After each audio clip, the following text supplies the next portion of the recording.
کرتے ہیں international news کا۔ روس کے صدر ولادیمیر پوٹن نے چینی ہم منصب شی جن پنگ کو ون چائنا پالیسی کی حمایت کی یقین دہانی کرائی ہے۔ ازبکستان کے شہر سمرقند میں شنگھائی تعاون تنظیم کے اجلاس کے موقع پر چینی صدر سے ملاقات کے دوران ولادیمیر پوٹن نے کہا کہ وہ تائیوان کے معاملے میں امریکی اشتعال انگیزی کی مخالفت کرتے ہیں، جبکہ یوکرین پر چین کے متوازن موقف کو سراہتے ہیں۔ پوپ فرانسس نے یوکرین کو اسلحہ فروخت کرنے کی حمایت کر دی۔ ان کا کہنا ہے کہ اگر یوکرین ہتھیار اپنے دفاع کے لیے استعمال کرے تو اسے فروخت کیے جانے چاہیے۔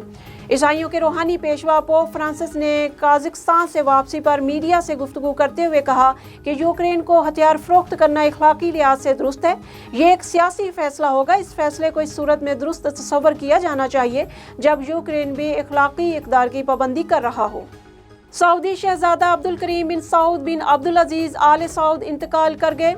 ایوان شاہی کی جانب سے جاری اعلامیے میں شہزادہ عبدالکریم بن سعود بن عبدالعزیز آل سعود کے انتقال کی خبر دی گئی۔ شہزادہ عبدالکریم بن سعود کی نماز جنازہ آج بعد نماز مغرب مسجد الحرام میں ادا کی جائے گی۔ سعودی میڈیا کے مطابق شہزادہ عبدالکریم سعودی عرب کے دوسرے فرمانروا شاہ سعود بن عبدالعزیز کے 49ویں بیٹے تھے۔